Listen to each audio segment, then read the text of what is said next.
প্ল্যানটা কেমন? পার্টিসিপেট করার মতো? আমি পার্টিসিপেট না করলে তুমি কি কোনোদিনও এই প্ল্যানটা এক্সিকিউট করতে পারবে? নিজেকে এত ইম্পর্টেন্ট ভেবো না রূপ, অন্য কাউকে বলতেই পারি বা অন্য প্ল্যান আমি ভাবতেই পারি।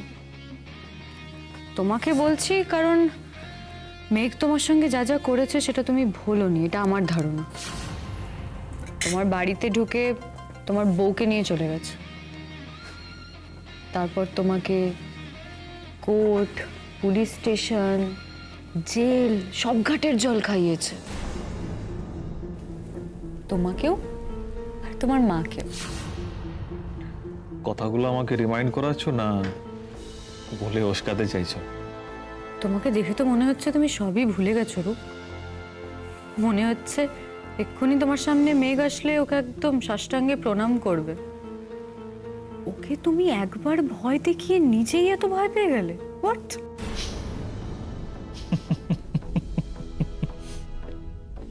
তোমার অবস্থা তো খুব একটা ভালো না। একই বাড়িতে থাকো, সেই বাড়িতে তুমি এখন সেকেন্ড ক্লাস সিটিজেন হয়ে গেছো। হোয়াটএভার, আমরা প্ল্যান নিয়ে কথা বলতে পারি এবার? প্ল্যানটা ভালো ময়ূরী, কিন্তু এখানে অনেকগুলো পয়েন্ট আছে আর প্রত্যেকটা পয়েন্ট ঠিকঠাকভাবে ওয়ার্ক করাতে হবে। ফার্স্টলি আমাদের অনেকগুলো লোকের ইনভলভমেন্ট দরকার। কিন্তু আগে আমাদের জায়গাটা ঠিক করতে হবে। চেনা জানার মধ্যে কোনো রিসর্ট? জায়গা অলরেডি ভাবা হয়ে গেছে, সেট হয়ে গেছে জায়গা। কোথায়? ঘটনাটা ঘটবে রায়চকে। ওখানে এলিট রিসর্ট বলে একটা রিসর্ট আছে, ওটা আমার বন্ধুর। আমি যা বলবো তাই করবো। রূপ, তোমার বন্ধু ম্যানেজার না মালিক? কারণ তোমার বন্ধু রিসর্টের কোনো ময়ূরী, রিসর্টের এমপ্লয়ি আমার বন্ধু হয় না। ওটা দেবে, ওই সবটা দেখে। ওখানে অনেক শেডি ব্যাপার আছে, ঠিকঠাক লোকজন আছে যারা আমাদের কাজে লাগবে। একসময় এই রিসর্টটা এলিট রিসর্ট আমার এভরি উইকেন্ড ডেস্টিনেশন ছিল, ডিফারেন্ট ডিফারেন্ট গার্লস। এই একটা কাজ করো না, কোনো ব্যাপার না। পরে পাল্টি খাবে না তো? ওদের জান থাকতে নয় ময়ূরী, পয়েন্ট সেটা নয়। পয়েন্ট হচ্ছে যে মেঘ আর জিষ্ণুকে এই রিসর্টে কি করে নিয়ে যাওয়া হবে সেটা ভাবো। লিসেন রূপ, this time of the year নানান জায়গায় নাচ গানের প্রোগ্রাম হয়তো, রাইট? তা তোমার বন্ধু কোনো ক্লাবের প্রোগ্রাম বলে ওদেরকে ডেকে পাঠাতে পারে না? ধরো রাতটা স্টে করবে আর প্রোগ্রামের আগের দিন যাবে। Right, that's brilliant. ওদের তো এই সময় ওখানে প্রোগ্রাম হয়। রিয়েলি? সেটা কবে? সেখানে ওদের ডাকা যায় না? এটা আমাকে ওয়ার্কআউট করতে হবে। ওদের দিয়ে মেঘ আর জিষ্ণুকে ইনভাইট করাতে হবে। রূপ, হবে তো? কোনো গন্ডগোল হবে না তো? ময়ূরী, কিচ্ছু হবে না। ওদের দুজনকে রিসর্টে তুলে জাস্ট একটা ব্যাপার, তবে রাত্রিবেলা ওদের আবার ওখানে রাখা যাবে না। কেন? ময়ূরী, রায়চকে প্রোগ্রাম করতে গেলেও কেউ আগের দিন যায় না, সেদিনে যায়, গিয়ে ফিরে আসে। তাহলে? ওয়েট, আমাকে ভাবতে দাও। আগে ওদের দুজনে রিসর্টে যাওয়াটা ইনশিওর করতে হবে। দেখো রূপ, মেঘকে আমি যতদূর চিনি, ওই 3 ঘন্টা জার্নি করে গিয়ে প্রোগ্রাম করতে পারবে বলে আমার তো মনে হয় না। ওর তো কিছু মোশন সিকনেস আছে, ওর রেস্ট লাগবে ফর শিওর। ডান, এটা আরো ভালো হবে। প্রোগ্রামে যাবে, কিন্তু প্রোগ্রামে গিয়ে গান গাওয়া হবে না। একদিকে মুখে কালির পোচ আর অন্যদিকে প্রফেশনাল কেছে। ডান?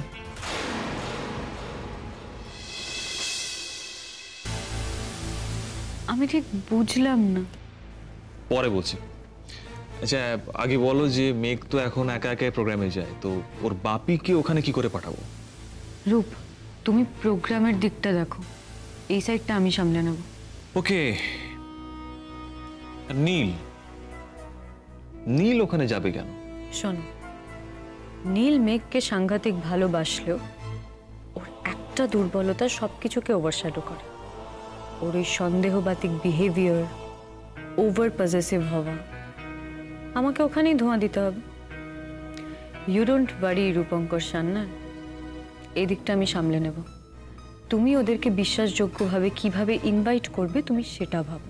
সেগুলো হয়ে যাবে ময়ূরী। আমি নাকি সিনটা ভাবছি।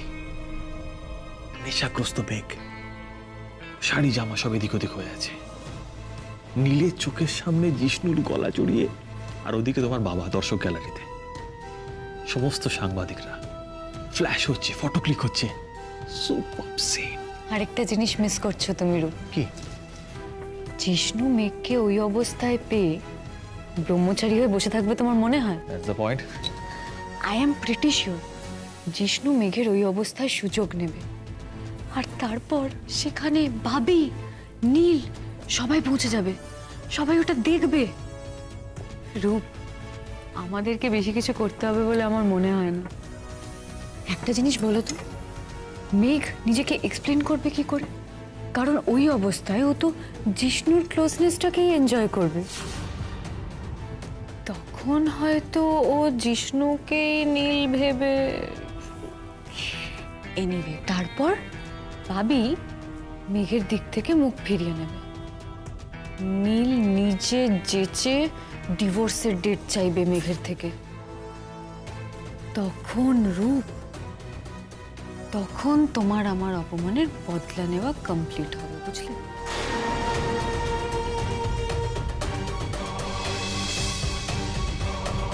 মিশন মেঘ।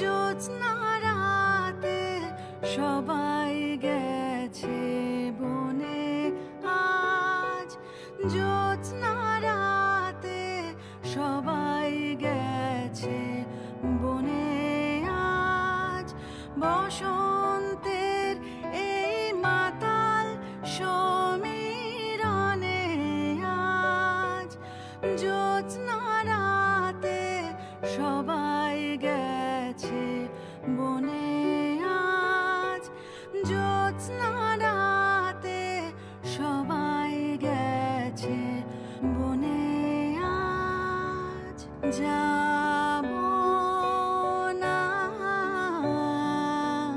যাব না গো, যাব না যে রইনু পড়ে ঘরের মাঝে, যাব না গো, যাব না যে রইনু পড়ে ঘরের মাঝে, এই নিরালায়, এই নিরালায় রব আপন কোণে, যাব না এই মাতাল সমীরণে, আজ জ্যোৎস্না রাতে সবাই গেছে বনে, আজ জ্যোৎস্না রাতে সবাই গেছে বনে, আজ।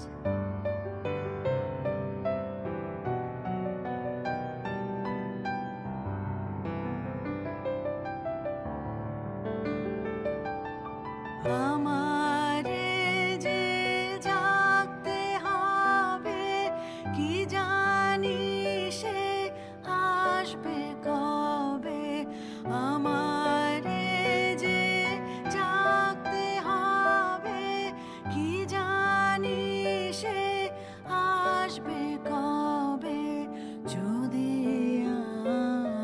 আমায়, যদি আমায় পড়ে তাহার মনে, বসন্তের এই মাতাল সমীরণে, আজ জ্যোৎস্না রাতে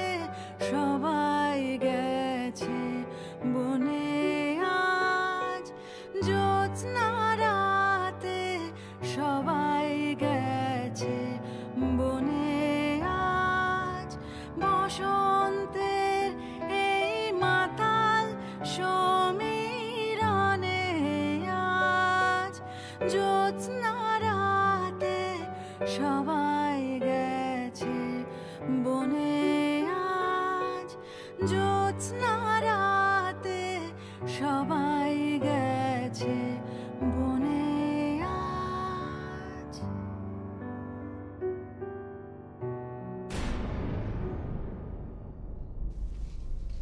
অসাধারণ গাইলি।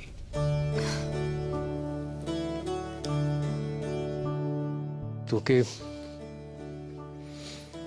একটা কথা বলার ছিল, বলবো? হ্যাঁ বলো, কি কথা? না মানে কথাটা হয়তো শুনে তোর খুব ভালো লাগবে না, হয়তো রেগেও যেতে পারিস। না আসলে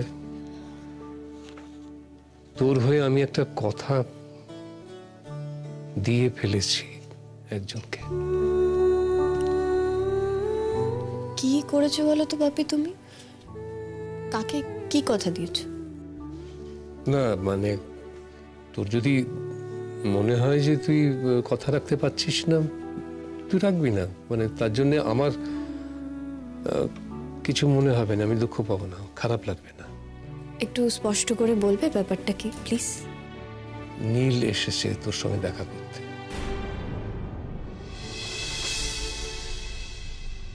মানে নীল দেখা করতে এসেছে? তুমি ওকে চলে যেতে বললে না কেন বাপি? না মানে আমি ঠিক বলতে পারলাম না রে, মানে অন্য সময় হলে হয়তো মানে এমন ভাবে বললো, ও বেশি সময় নেবে না তোর কাছে, মানে এমন একটা মুখ করে বললো না, আমি না বলতে পারলাম না। কেন পারলে না? কেন বলতে পারলে না নীল তুমি চলে যাও? কেন বলে দিলে না যে মেঘের তোমাকে কিচ্ছু বলার নেই, তুমি চলে যাও এই বাড়ি থেকে? বাপি আমি তো এটাই বুঝতে পারছি না যে নীল কেন আমাকে বারবার দুর্বল করে দিতে চাইছে। তুমি জানো আমার সঙ্গে কি করেছে? জানো না? আমি ওর জন্য, শুধুমাত্র ওর জন্য এত লোকের অপমান সহ্য করে ওই বাড়িতে থেকেছি। তারপর ও আবার কেন আসছে তুমি কেন বলে দিলে না? তুমি কেন বলে দিলে না যে তুমি ভুলে যাও নীল, তোমার জীবনে মেঘ বলে কোনোদিন কেউ ছিল, মেঘের তোমার সঙ্গে কোনো কথা নেই। আমি যাব না বাপি নীলের সঙ্গে দেখা করতে, আমি যাব না। তুমি ওকে কেন বারণ করলে না? আমি দেখা করবো না ওর সঙ্গে, ওকে চলে যেতে বলো, আমি ওর মুখ দেখতে চাই না। তুমি জানো না বাপি আমি ওর সঙ্গে দেখা করবো না, আমি দেখা করবো না। ঠিক আছে, কাঁদিস না, কাঁদিস না, কাঁদিস না, কাঁদিস না, ঠিক আছে? আমি বলে দিচ্ছি নীলকে যে ও দেখা করবে না। ওকে চলে যেতে বলো। ঠিক আছে, ঠিক আছে, কাঁদিস না, কাঁদিস না।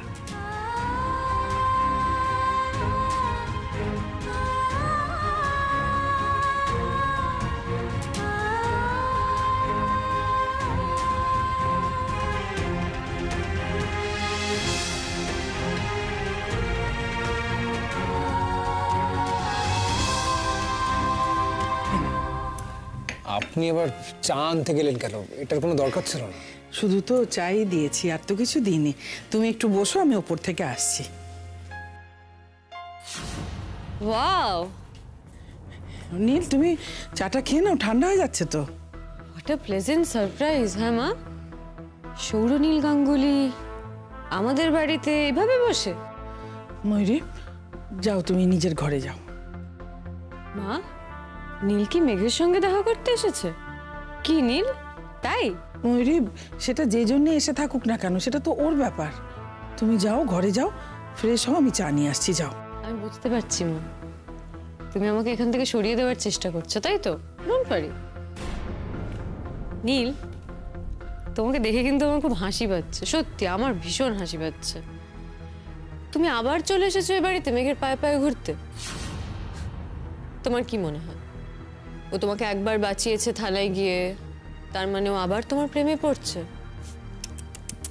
বেচারা। যাও ঘরে যাও তুমি, তখন থেকে তোমাকে আমি একটাই কথা বলে যাচ্ছি, যাও। মা লিসেন, আমি কখন ঘরে যাব কখন যাব না, কি করব না সেটা আই ডিসাইড। এ বাড়িটা আমারও, তাই প্লিজ ডোন্ট ডিক্টেট। আমার এসব পছন্দ না। হ্যাঁ প্লিজ। শোনো মিস্টার সৌরনীল গাঙ্গুলি, মেঘ তোমাকে বাঁচিয়েছে নিজের মান সম্মান বাঁচানোর জন্য, বুঝেছো? তুমি যদি জেলে ঢোকো তাহলে সেটা ওর মতো একটা উঠতি গায়িকার পক্ষে একটু প্রবলেমেটিক হতে পারে, বুঝেছো? আর সেটা যদি মেঘঘটিত ব্যাপারে তুমি জেলে যাও তাহলে তো মুশকিল। মানে সেটা যদি সবাই জানতে পেরে যায় তখন তো ওর নামটা অ্যাফেক্টেড হবে। একটা কথা মাথায় রাখুন, মেঘ শুধুমাত্র নিজের প্রফেশনাল সুবিধার জন্য তোমাকে বাঁচিয়েছে, বুঝতে পেরেছো? And for your kind information, মেঘ আর জিষ্ণুর ব্যাপারটা না বেশ মাখো মাখো হচ্ছে এখন। আগে তো তাও তোমাকে ভয় পাওয়ার একটা ব্যাপার ছিল, তাই না? একটু ভয় পেত। বাট এখন তো দুজনে একেবারে খুল্লাম খুল্লা প্যার করেঙ্গে वो दोनों। আরে কি হলো, এরকম ভাবে উঠে গেলে কেন? বসো বসো বসো, চা খাও। আর মেঘ আরো দূরে এগিয়ে যা।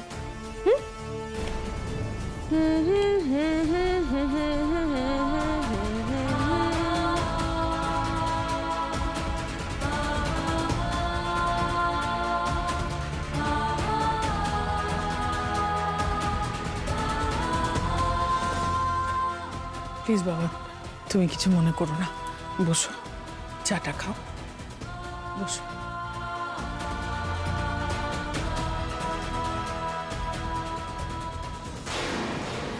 তোর ইচ্ছের বিরুদ্ধে গিয়ে তোকে কিচ্ছু করতে হবে না, কাঁদিস না। আমি নীলকে কি বলে দিচ্ছি, তুই দেখা করতে চাস না। আপনি,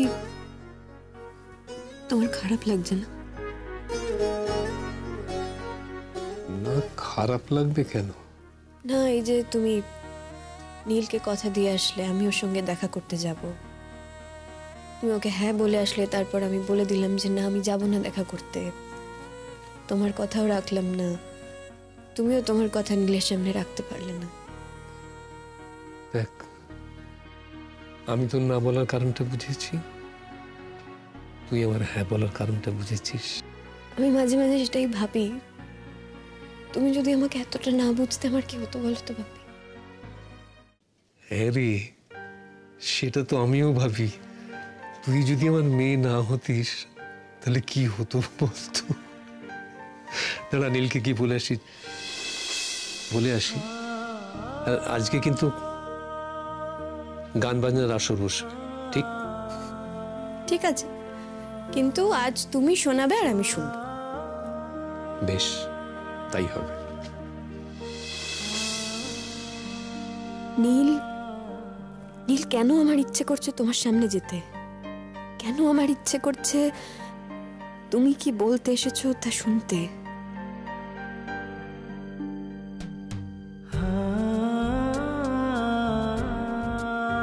আমি তো বাপিকে বলে দিলাম, তোমাকে বলে দিতে যে আমি তোমার সাথে দেখা করব না। সেটাও তো আমি মন থেকেই বলেছিলাম, কিন্তু কথাটা বলার পরও আমার মন কেন মানছে না? কেন মনে হচ্ছে একটিবার তোমাকে দেখি, কেন মনে হচ্ছে?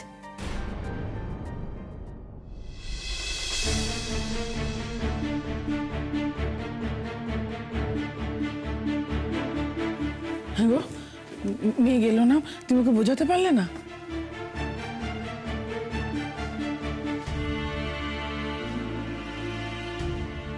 নীল, আই এম সরি, আমি ওকে বোঝাতে পারিনি। না, কথাটা ঠিক বললাম না। আমি বোঝাতে চেষ্টাই করিনি ওকে। ও রাজি হয়নি, আমি বলেছিলাম। আর কারো ইচ্ছের বিরুদ্ধে আমি তো কিছু বলি না কখনো, তাই জোর করিনি আমি। থ্যাঙ্কস আঙ্কেল এই চেষ্টাটা করার জন্য। আমিও চাই না মেঘ নিজের ইচ্ছের বিরুদ্ধে গিয়ে কিছু করুক। আমি আসছি। না শোনো না, বলছি আমি যাব, আমি গিয়ে একটু বোঝাবো, তো চলে যাচ্ছে। না না আন্টি, সেসবের কোনো দরকার নেই। শোনো না বাপি,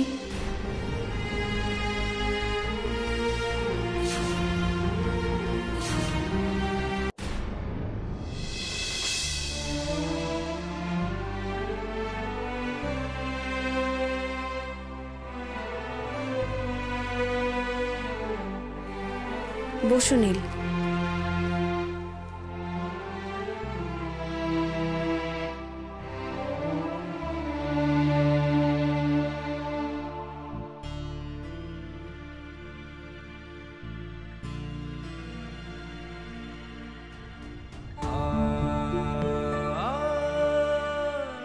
বলো নীল,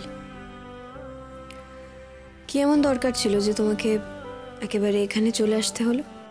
তোমাকে যদি বলি আমি খুব মিস করছিলাম তোমাকে, তোমাকে ছাড়া থাকতে পারছিলাম না, সেই জন্য চলে এলাম। ও,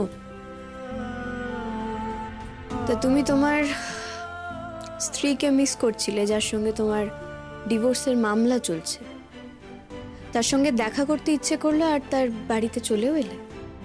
তো ঠিক আছে, দেখা তো তোমার হয়েই গেল, তাহলে নিশ্চয়ই তোমার মিস করা শেষ হয়ে গেছে। চলে যেতে বলছো? তোমাকে এখানে থাকতে বলার কোনো কারণ তো আমি দেখতে পাচ্ছি না। অনিল প্লিজ, যা বলার একটু তাড়াতাড়ি বলবে, আমার হাতে অত সময় নেই। অনেকদিন পরে তোমার গলার এই গানটা শুনলাম, আজ জ্যোৎস্না রাতে সবাই গেছে বনে। খুব ভালো গাও তুমি এই গানটা মেঘ।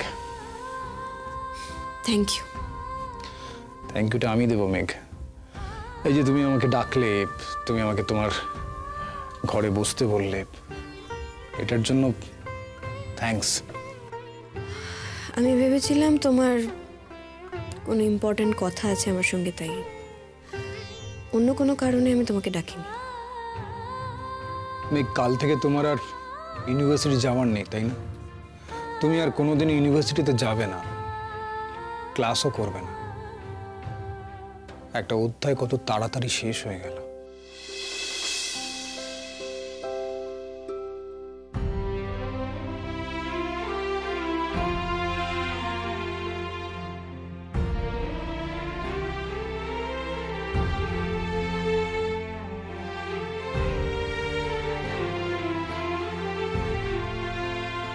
তোমার জন্য তো ভালোই হলো, তাই না? তুমি তো একদিন আমাকে বলেছিলে যে মেঘ, ইউনিভার্সিটি ছেড়ে দাও, তোমাকে আমার সহ্য হচ্ছে না।